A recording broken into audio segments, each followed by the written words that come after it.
Salam kekasih Tuhan, bertemu kembali dengan saya pada pembacaan firman. Semoga Bapak Ibu sehat selalu dalam lindungan Tuhan.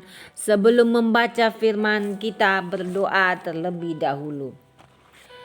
Berbahagialah orang yang membawa damai, karena mereka akan disebut anak-anak Allah. Urapi kami ya Allah Roh Kudus dengan seluruh pendengar yang mendengarkan firman. Terangi hati dan pikiran kami saat membaca firman ini. Kami mulai pembacaan firman hanya di dalam nama Tuhan Yesus yang maha dahsyat, maha mulia. Haleluya. Amin. Galatia 3. Dibenarkan oleh karena iman. Hai orang-orang Galatia yang bodoh, siapakah yang telah mempesona kamu? Bukankah Yesus Kristus yang disalibkan itu telah dilukiskan dengan terang di depanmu? Hanya ini yang hendak ku ketahui daripada kamu. Adakah kamu telah menerima Roh karena melakukan hukum Taurat atau karena percaya kepada pemberitaan Injil? Adakah kamu sebodoh itu? Kamu telah mulai dengan Roh, maukah kamu sekarang mengakhirinya di dalam daging? Sia-siakah semua yang telah kamu alami sebanyak itu? Masakan sia-sia? Jadi bagaimana sekarang? Apakah Ia yang menganugerahkan Roh kepada kamu dengan berlimpah-limpah dan yang melakukan mukjizat di antara kamu berbuat demikian karena kamu melakukan hukum Taurat atau karena kamu percaya kepada pemberitaan Injil? Secara itu jugalah Abraham percaya kepada Allah, maka Allah memperhitungkan hal itu kepadanya sebagai kebenaran. Jadi kamu lihat bahwa mereka yang hidup dari iman, mereka itulah anak-anak Abraham. Dan kitab suci yang sebelumnya mengetahui bahwa Allah membenarkan orang-orang bukan Yahudi oleh karena iman, telah terlebih dahulu memberitakan Injil kepada Abraham. Olehmu segala bangsa akan diberkati. Jadi mereka yang hidup dari iman, merekalah yang diberkati bersama-sama dengan Abraham yang beriman itu.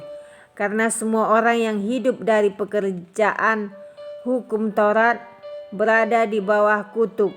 Sebab ada tertulis, terkutuklah orang yang tidak setia melakukan segala sesuatu yang tertulis dalam kitab hukum Taurat.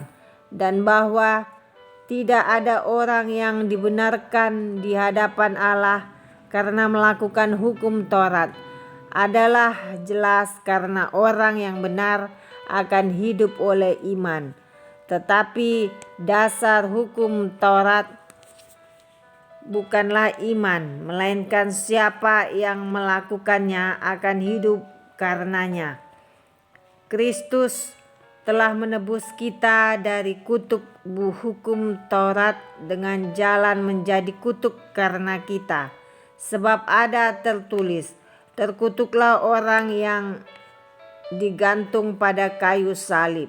Yesus Kristus telah membuat ini supaya di dalam Dia berkat Abraham sampai kepada bangsa-bangsa lain, sehingga oleh iman kita menerima Roh yang telah dijanjikan itu. Hukum Taurat atau janji.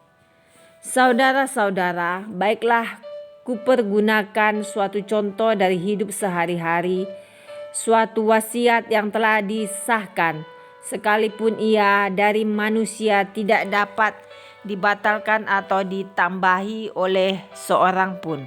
Adapun kepada Abraham diucapkan segala janji itu, dan kepada keturunannya tidak dikatakan kepada keturunan-keturunannya, seolah-olah dimaksud banyak orang, tetapi hanya satu orang.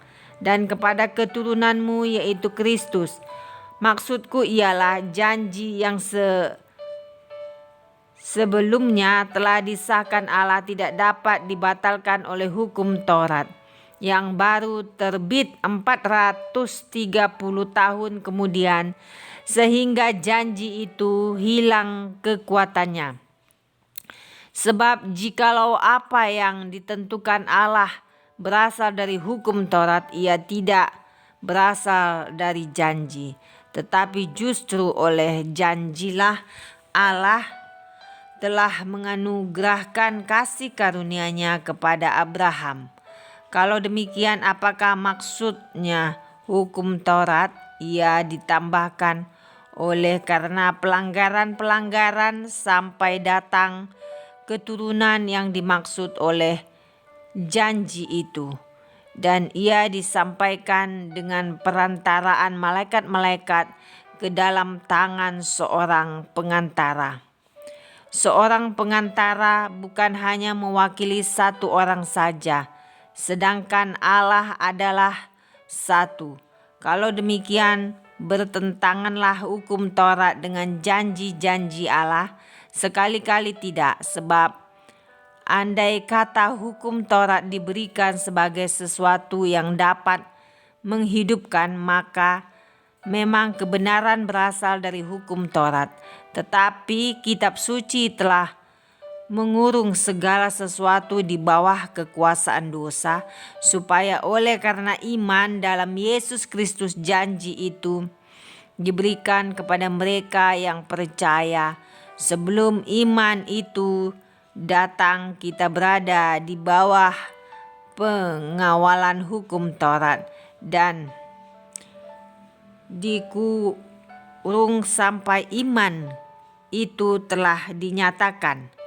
Jadi hukum Taurat adalah penuntun bagi kita sampai Kristus datang supaya kita dibenarkan karena iman.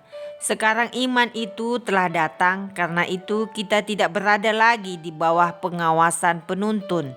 Sebab kamu semua adalah anak-anak Allah karena iman di dalam Yesus Kristus.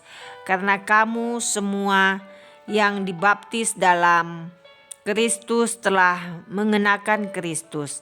Dalam hal ini tidak ada orang Yahudi atau orang Yunani, tidak ada hamba atau orang merdeka, tidak ada laki-laki atau perempuan, karena kamu semua adalah satu di dalam Kristus Yesus. Dan jikalau kamu adalah milik Kristus, maka kamu juga adalah keturunan Abraham dan berhak menerima janji Allah. Amin. Terima kasih ya Bapa yang Maha Dahsyat, Maha Suci. Kami sudah memperdengarkan dan mendengarkan firman hari ini. Berkati para pendengar channel YouTube ini, berikan kesehatan, rezeki, kekuatan iman yang baru dalam menjalani kehidupan hari ini. Kuasa darah Yesus membungkus kami untuk terus maju membaca, merenungkan, serta melakukan firman-Mu. Terima kasih ya Tuhan, buat kasih setiamu yang tak terhitung dalam hidup kami. Terima kasih ya Tuhan, buat berkat-berkat jasmani dan rohani yang Engkau limpahkan pada kami hari ini. Kami mengucap syukur, kami bangga punya Allah seperti Engkau, Yesus, kekasih jiwa kami, Immanuel El Shaddai. Amin.